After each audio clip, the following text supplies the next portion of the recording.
Nur-ud-din Mohammad Salim, known by his imperial name Jahangir, was the fourth Mughal emperor who ruled from 1605 until his death in 1627. Jahangir was the eldest surviving son of Mughal Emperor Akbar and was declared successor to his father from an early age. Impatient for power, however, he revolted in 1599 while Akbar was engaged in the Deccan. Jahangir was defeated, but ultimately succeeded his father as emperor in 1605 due to the immense support and efforts of the ladies in Akbar's harem like Ruqaiya Sultan Begum, Salima Sultan Begum and his grandmother Maryam Makani. The ladies wielded considerable influence over Akbar and favoured Jahangir as his successor. The first year of Jahangir's reign saw a rebellion organised by his eldest son Khusrau Mirza. The rebellion was soon put down. Khusrau was brought before his father in chains. After subduing and executing nearly 2,000 members of the rebellion, Jahangir blinded his renegade son. Jahangir built on his father's foundations of excellent administration, and his reign was characterized by political stability, a strong economy and impressive cultural achievements. The imperial frontiers continued to move forward in Bengal, Mewar, Ahmadnagar and the Deccan. The only major reversal to the expansion came in 1622 when Shahenshaha Abbas, the Safavid emperor of Persia, captured Kandahar while Jahangir was battling his rebellious son, Khusrau in Hindustan. The rebellion of Khurram absorbed Jahangir's attention, so in the spring of 1623 he negotiated a diplomatic end to the conflict. Much of India was politically pacified. Jahangir's dealings with the Hindu rulers of Rajputana were particularly successful, and he settled the conflicts inherited from his father. The Hindu rulers all accepted Mughal supremacy and in return were given high ranks in the Mughal aristocracy. Jahangir was fascinated with art, science and architecture. From a young age he showed a leaning towards painting and had an atelier of his own. His interest in portraiture led to much development in this art form. The art of Mughal painting reached great heights under Jahangir's reign. His interest in painting also served his scientific interests in nature. The painter Ustad Mansur became one of the best artists to document the animals and plants which Jahangir either encountered on his military exhibitions or received as donations from emissaries of other countries.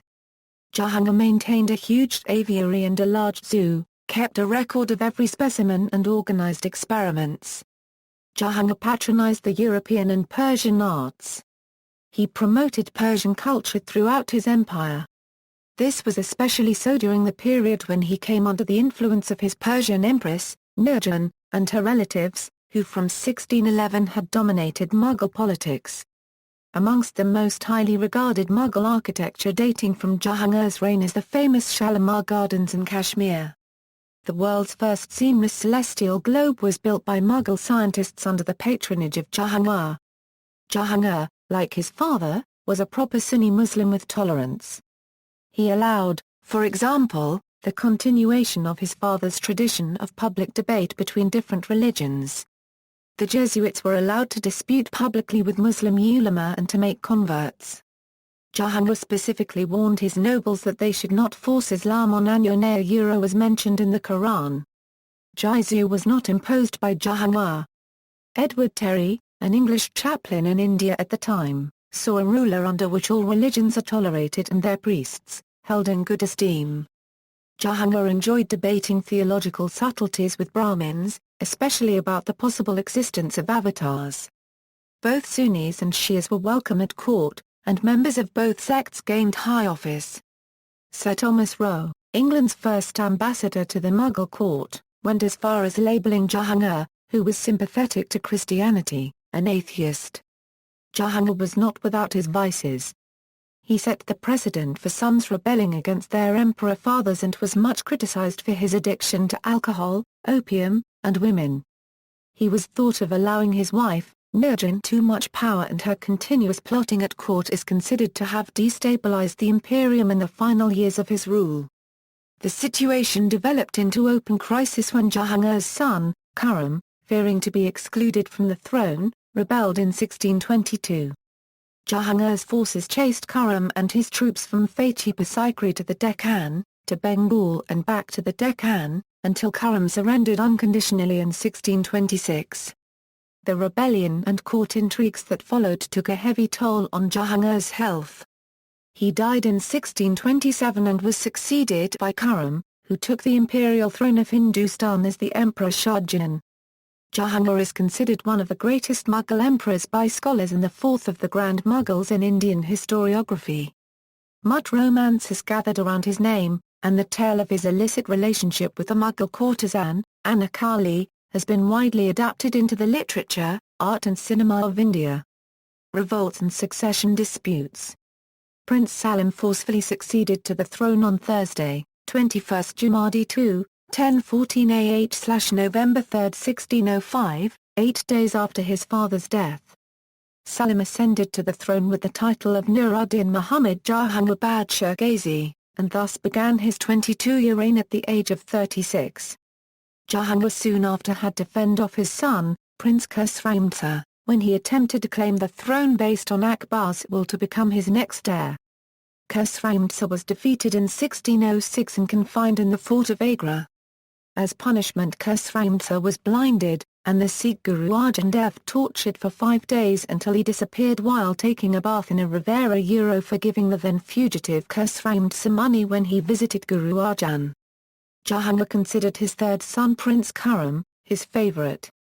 In 1622, Khurram, younger brother of Khusrau Mirza, murdered the blinded Khusrau in a conspiracy to eliminate all possible contenders to the throne. Rana of Mewar and Prince Khurram had a standoff that resulted in a treaty acceptable to both parties. Khurram was kept busy with several campaigns in Bengal and Kashmir. Jahangir claimed the victories of Khurram-Shah Jahan as his own.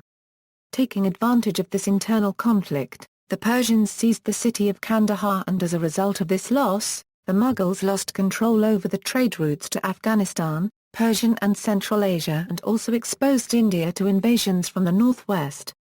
Jahangir's rule was characterized by the same religious tolerance as his father Akbar, with the exception of his hostility with the Sikhs, which was forged so early on in his rule. Reign. An aesthete, Jahangir decided to start his reign with a grand display of justice, as he saw it. To this end, he enacted 12 decrees that are remarkable for their liberalism and foresight. During his reign, there was a significant increase in the size of the Mughal Empire, half a dozen rebellions were crushed, prisoners of war were released, and the work of his father, Akbar, continued to flourish. Much like his father, Jahangir was dedicated to the expansion of Mughal-held territory through conquest. During this regime he would target the peoples of Assam near the eastern frontier and bring a series of territories controlled by independent Rajas in the Himalayan foothills from Kashmir to Bengal. Jahangir would challenge the hegemonic claim over Afghanistan by the Safavid rulers with an eye on Kabul, Peshawar and Kandahar, which were important centers of the Central Asian trade system that northern India operated within. In 1622, Jahangir would send his son Prince Khurram against the combined forces of Ahmednagar, Bijapur and Golconda. After his victory, Khurram would turn against his father and make a bid for power. As with the insurrection of his eldest son Khusrau, Jahangir was able to defeat the challenge from within his family and retain power. Jahangir promised to protect Islam and granted general amnesty to his opponents. He was also notable for his patronage of the arts, especially of painting. During his reign the distinctive style of Mughal painting expanded and blossomed. Jahangir supported a flourishing culture of court painters. Jahangir is most famous for his golden chain of justice. The chain was set up as a link between his people and Jahangir himself. Standing outside the castle of Agra with 60 bells, anyone was capable of pulling the chain and having a personal hearing from Jahangir himself. Furthermore, Jahangir preserved the Mughal tradition of having a highly centralized form of government. Jahangir made the precepts of Sunni Islam the cornerstone of his state policies. A faithful Muslim, as evidenced by his memoirs, he expressed his gratitude to Allah for his many victories. Jahangir, as a devout Muslim, did not let his personal beliefs dictate his state policies. Sovereignty, according to Jahangir, was a gift of God not necessarily given to enforce God's law but rather to ensure the contentment of the world. In civil cases, Islamic law applied to Muslims, Hindu law applied to Hindus, while criminal law was the same for both Muslims and Hindus. In matters like marriage and inheritance, both communities had their own laws that Jahangir respected. Thus Jahangir was able to deliver justice to people in accordance with their beliefs, and also keep his hold on empire by unified criminal law. In the Mughal state, therefore, defiance of imperial authority, whether coming from a prince or anyone else aspiring to political power, or a Muslim or a Hindu, was crushed in the name of law and order. Jahangir's relationship with other rulers of the time is one that was well documented by Sir Thomas Roe, especially his relationship with the Persian king, Shah Abbas. Though conquest was one of Jahangir's many goals, he was a naturalist and lover of the arts and did not have quite the same warrior ambition of the Persian king. This led to a mutual enmity that, while diplomatically hidden, was very clear to observers within Jahangir's court. Furthermore, Abbas had, for many years, been trying to recover the city of Kandahar, which Jahangir was not keen to part with, especially to this king whom he did not particularly care for, despite seeing him as an equal. In this state, Jahangir was also open to the influence of his wives, a weakness exploited by many. Because of this constant inebriated state, Nur Jahan, the favorite wife of Jahangir, became the actual power behind the throne. Foreign relations.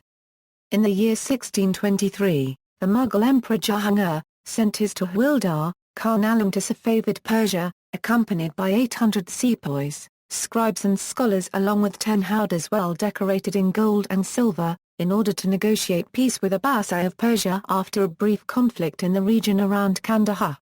Khan Alam soon returned with valuable gifts and groups of Mir Shikar from both Safavid Persia and even the Khanates of Central Asia. In the year 1626, Jahangir began to contemplate an alliance between the Ottomans, Mughals and Uzbeks against the Safavids, who had defeated the Mughals at Kandahar. He even wrote a letter to the Ottoman Sultan Murad IV. Jahangir's ambition however did not materialize due to his death in 1627. Marriage. Salim was made a mansabdar of 10,000, Das Hazari, the highest military rank of the empire, after the emperor. He independently commanded a regiment in the Kabul campaign of 1581, when he was barely 12. His mansab was raised to 12,000, in 1585, at the time of his betrothal to his cousin Minbawati Bai, daughter of Bhagwant Das of Amber. Bhagwant Das was the son of Raja Baramal and the brother of Akbar's Hindu wife Maryam Makani. The marriage with Minbawati Bai took place on February 13, 1585. Minbawati gave birth to Khusrau Mirza. Thereafter, Salim married, in quick succession, a number of accomplished girls from the aristocratic Mughal and Rajput families.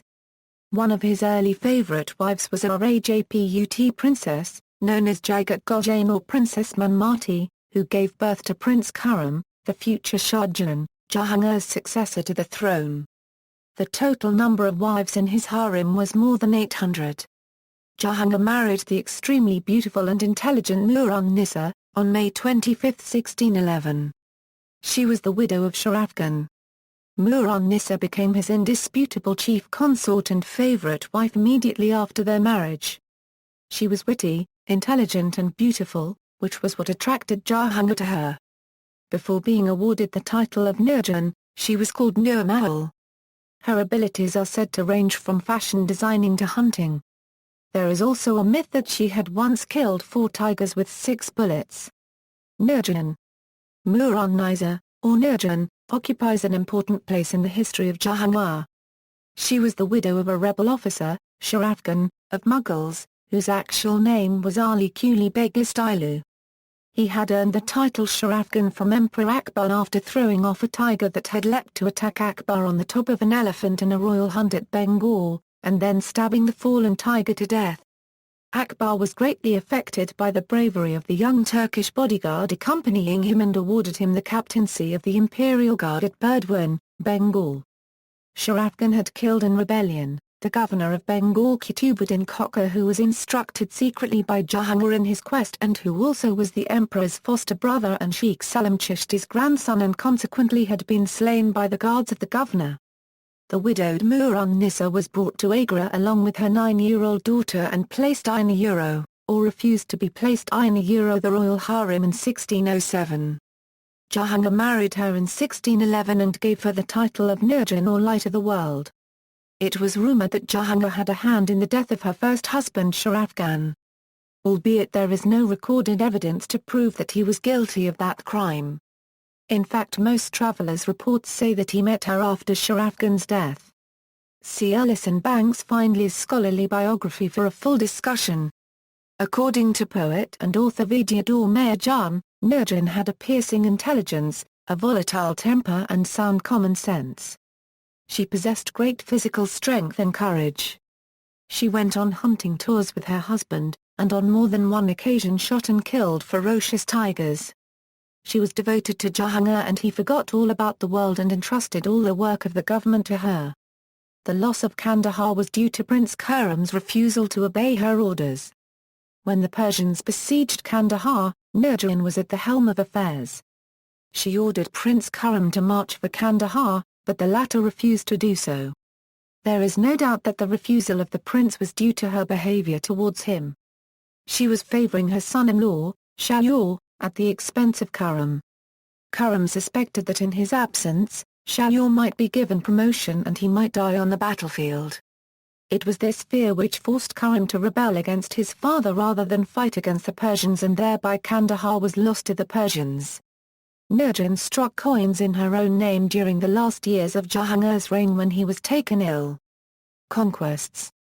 In the year 1594 Jahangir was dispatched by his father, the Mughal Emperor Akbar, alongside Abdul Hasan Asaf Khan and Abul Fazl ibn Mubarak, to defeat the renegade Vising Deo of Bundela and capture the city of Orcha, which was considered the centre of the revolt. Jahangir arrived with a force of 12,000 after many ferocious encounters and finally subdued the Bundela and ordered Vising Deo to surrender. After tremendous casualties and the start of negotiations between the two, Vising Deo handed over 5,000 Bundela infantry and 1,000 cavalry, but he feared Mughal retaliation and remained a fugitive until his death.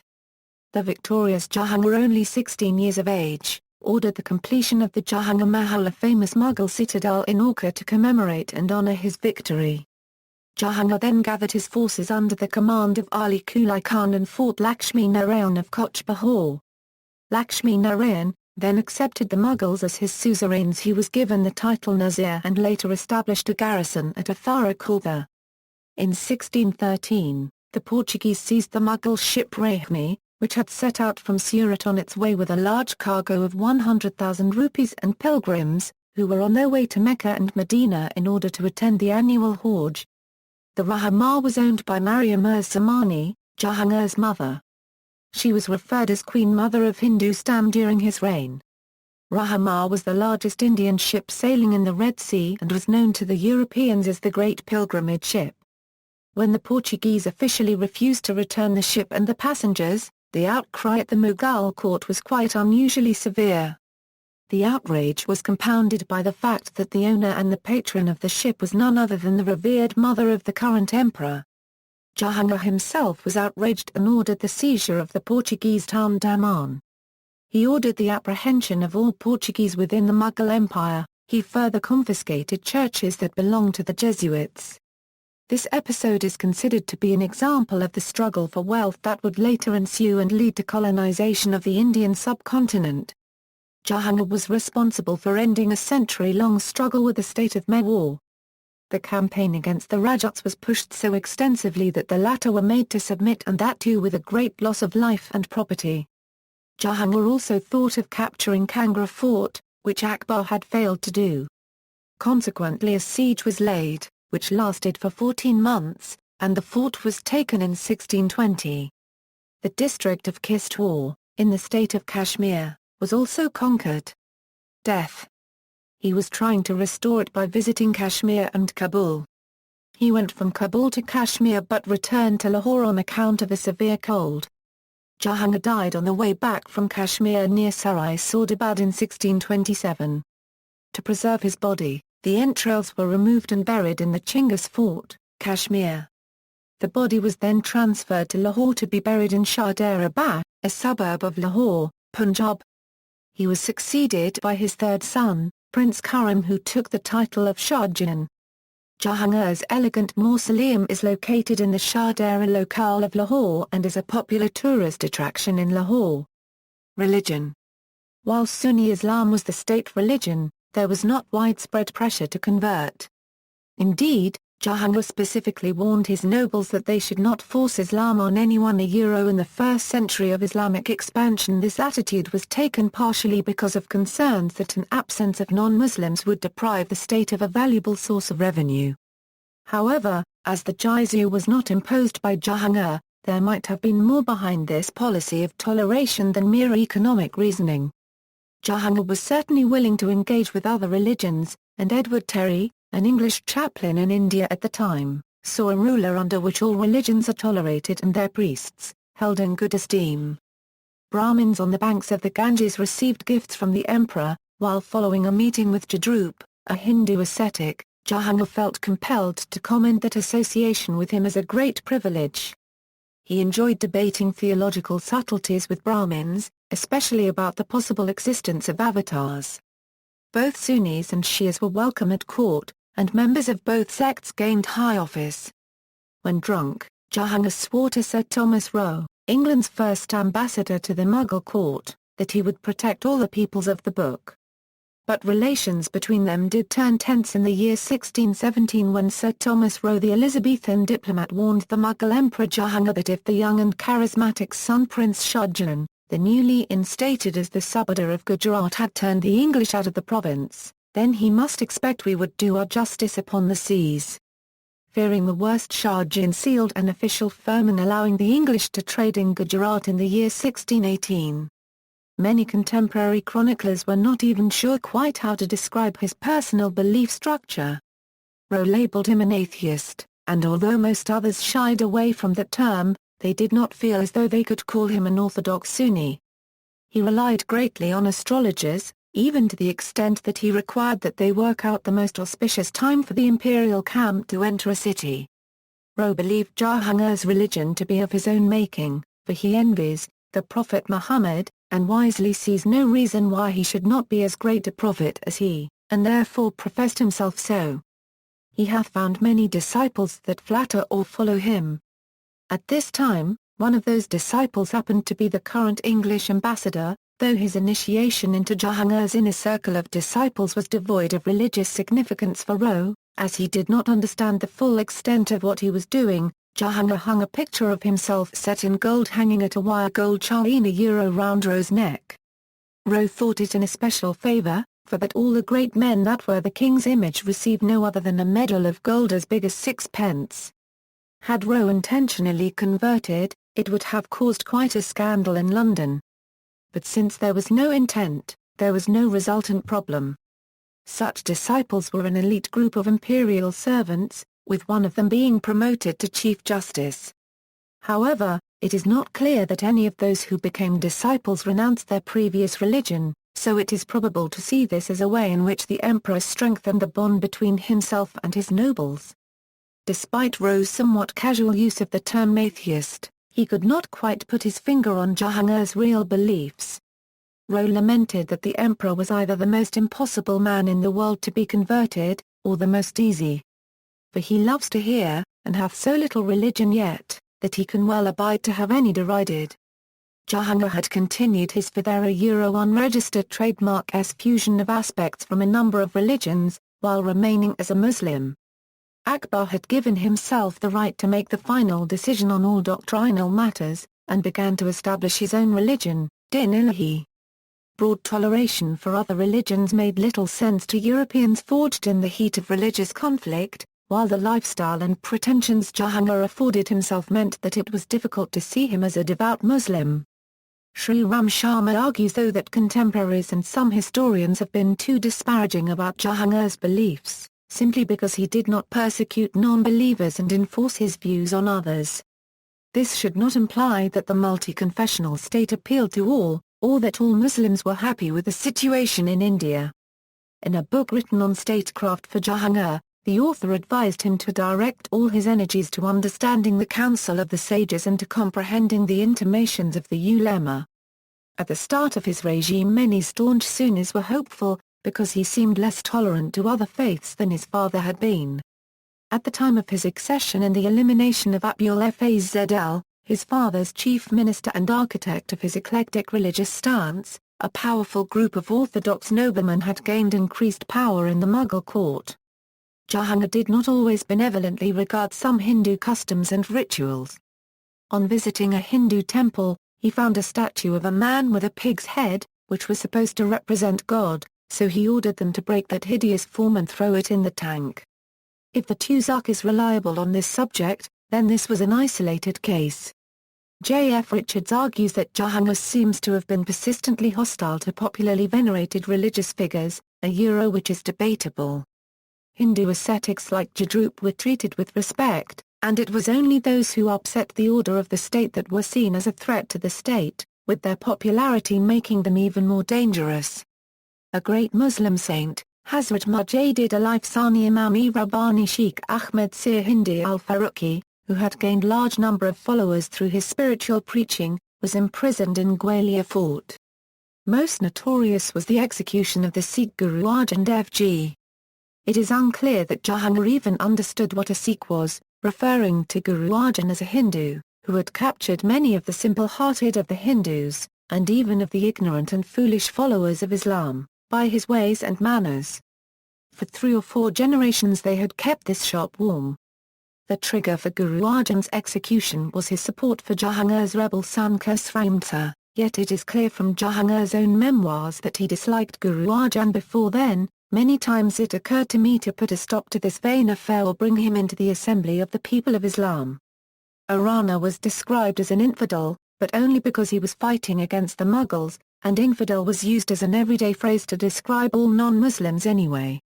Admittedly, Muslims were discouraged from performing most Hindu rites, with Jahangir lamenting that many Muslims prayed at a temple dedicated to Durga, and worshipped at a black stone.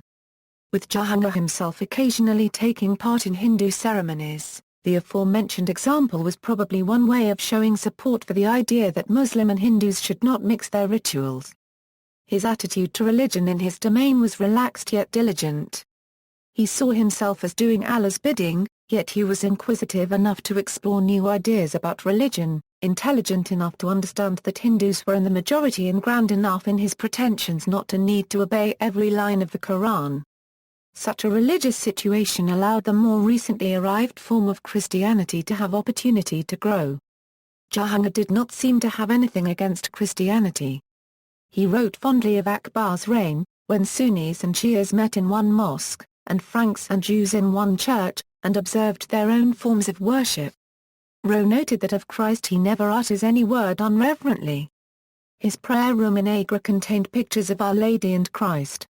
In the Imperial Palace in Lahore, over one of the doors, according to William Finch, a merchant, was the picture of Our Saviour, with an image of the Virgin Mary facing it.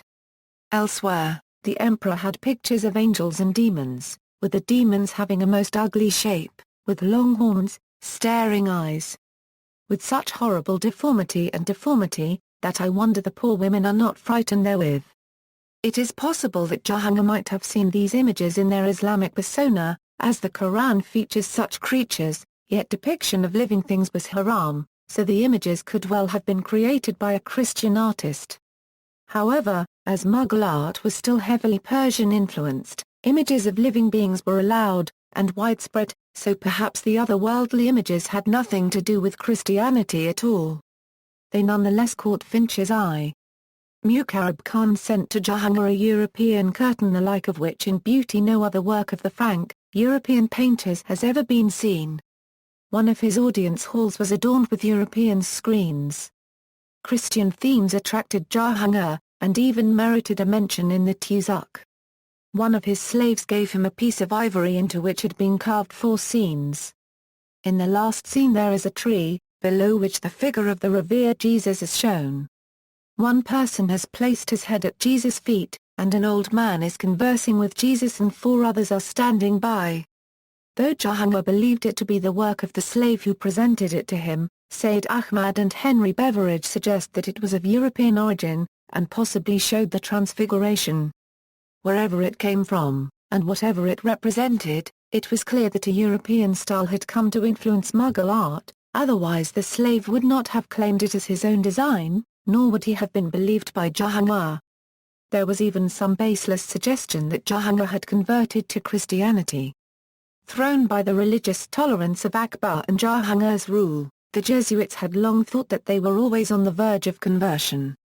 Finch recounted how there was much stirred with the king about Christianity, he affirming before his nobles, that it was the soundest faith, and that of Mahomet lies in fables. This is an extremely implausible story, yet the fact that Finch told it at all shows the extent to which Christianity was evident in the Mughal court. Jahangir apparently allowed a Jesuit to teach some Indian boys Portuguese and elements of Christian doctrine, and the Jesuits were also allowed to open churches in Ahmedabad and Hawali. Christians were allowed to openly celebrate Christmas, Easter and other such festivals, and the Jesuits were even given an allowance and gifts to carry on with their work, with a few Indians converting to Christianity. Given the toleration of Hinduism, such imperial leeway was not shocking. Christianity occupied a special place in Islamic canon, as did Isa, who was considered to be amongst the greatest prophets. What did surprise some observers was the forcible conversion of 3 sons of Jahangir's brother, Prince Daniel, to Christianity, followed by a parade to celebrate their conversions. This was seen by the Jesuits as a gigantic step forward, but the English and the locals knew better. Hawkins dryly commented that Jahangir made his nephews Christian not for any zeal he had to Christianity, as the Jesuit fathers, and all Christians thought, but upon the prophecies of certain learned Gentiles, Hindus, who told him that the sons of his should be disinherited, and the children of his brothers should reign. And therefore he did it, to make these children hateful to all Moors, Muslims. This highlighted the effective limits of Christianity in India. Its inhabitants already had mono- and polytheistic religions from which to choose, and the European Christians had done little to demonstrate the attractiveness of conversion. A few did convert, though Terry believed that this was only for Jesuit money, as they did not appear to know anything about their new religion, and Rowe agreed on this matter. Even Jahangir's nephews were allowed to return to the Islamic fold, because the King of Portugal sent them no presents nor wives. Christianity was tolerated because it posed no real threat. It certainly had an effect on the arts, but it is difficult to discern any other lasting impact on Mughal India. Art. Jahangir was fascinated with art and architecture. Jahangir himself is far from modest in his autobiography when he states his prowess at being able to determine the artist of any portrait by simply looking at a painting. As he said, "My liking for painting and my practice in judging it have arrived at such point when any work is brought before me either of deceased artists or of those of the present day, without the names being told me, I say on the spur of the moment that is the work of such and such a man. And if there be a picture containing many portraits, and each face is the work of a different master, I can discover which face is the work of each of them. If any other person has put in the eye and eyebrow of a face, I can perceive whose work the original face is, and who has painted the eye and eyebrow." Jahangir took his connoisseurship of art very seriously. Paintings created under his reign were closely catalogued, dated and even signed, providing scholars with fairly accurate ideas as to when and in what context many of the pieces were created, in addition to their aesthetic qualities. He was not only an admirer of Christian artwork but also a purveyor of it. This was largely due to earlier Jesuit missions during his father's reign. Jesuits had brought with them various books, engravings, and paintings and, when they saw the delight Akbar held for them, sent for more and more of the same to be given to the Mughals, as they felt they were on the verge of conversion, a notion which proved to be very false. Instead, both Akbar and Jahangir studied this artwork very closely and replicated and adapted it, adopting much of the early iconographic features and later the pictorial realism for which Renaissance art was known. Jahangir was notable for his pride in the ability of his court painters. A classic example of this is described in Sir Thomas Roe's diaries, in which the emperor had his painters copy a European miniature several times, creating a total of 5 miniatures. Jahangir then challenged Roe to pick out the original from the copies, a feat Sir Thomas Roe could not do, to the delight of Jahangir. Jahangir was also revolutionary in his adaptation of European styles. A collection at the British Museum in London contains 74 drawings of Indian portraits dating from the time of Jahangir, including a portrait of the emperor himself. These portraits are a unique example of art during Jahangir's reign because before, and for some time after, faces were not drawn full, head-on and including the shoulders as well as the head as these drawings are. During his time, Jahangir also pioneered several ornate genealogies illustrated with portraits of each family member in the style of Italian Renaissance painters. Jahangir's love for hunting met his love for art as he commissioned artists on multiple occasions to paint him while hunting and would even paint scenes himself, from time to time. Jahangir was also known for his vast collection of illuminated Persian albums that contained writings as well as paintings. Science: Jahangir was a naturalist as well. He was not only a known birdwatcher or ornithologist but a keen observer of plants and animals as well. Tuzaki Jahangiri has his recorded observations. Even until the mid-19th century zoologists were unaware of the gestation period of elephants, but Jahangir on the other hand had accurately estimated the gestation period of elephants to be 18 to 19 months in the early 17th century itself. He gave the details of the pairing of saras cranes and detailed descriptions of many Indian birds such as the hawk cuckoo and animals such as the polecat. Once he was presented with a don of high-altitude trees on the plains. Once he conducted an experiment to show that the soil in Mahmudabad was healthier than in Ahmedabad. It was due to the efforts of Dr. Salim Ali that these contributions of Jahangir were rediscovered. In media, in the 1939 film Puka, Jahangir was portrayed by Chandra Mohan. In the 1953 film Anakali, he was portrayed by Pradeep Kumar. In the 1960 film Mughal-e-Azam, he was portrayed by Dilip Kumar. Jalal Agha also played the younger Jahangir at the start of the film. In the 1988 Shyam Benegal's TV series Bharat Ak Koj, he was portrayed by Vijay Arora. Works online, Emperor of Hindustan, Jahangir. Tia from a Persian by Major David Price. Memoirs of the Emperor Jahangir. J. Murray, London. Henry Mears Eliot. Wiki 1/4 at Jahangiri. Sheikh Mubarak Ali, Lahore. See also, Jain Janama, Anakali, Hiran Minar, Tomb of Jahangir, Sheikh Hupur, Badorn. References. Further reading, Andrea, Alfred J. Overfield, James H. The Human Record, Sources of Global History. Volume 2, Since 1500. Boston, Houghton Mifflin.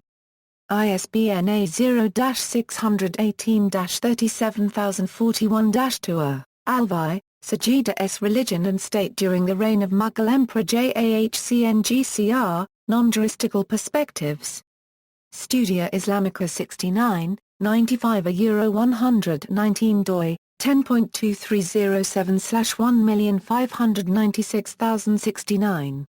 JSTORA 1596069. Findley, Ellison B. Jahangir's Vow of Nonviolence. Journal of the American Oriental Society 107, 245 256 doi, 10.2307/6002833. JSTORA 602833. Lefevre, Corinne. Recovering a Missing Voice from Mughal India, The Imperial Discourse of Jahangir in his Memoirs. Journal of the Economic and Social History of the Orient 50, 452 489 doi, 10.1163/15685200778324503. External links, Jahangir and Shah Jahan, The World Conqueror, Jahangir, Tazaki Jahangir, or Memoirs of Jahangir, Jains and the Mughals,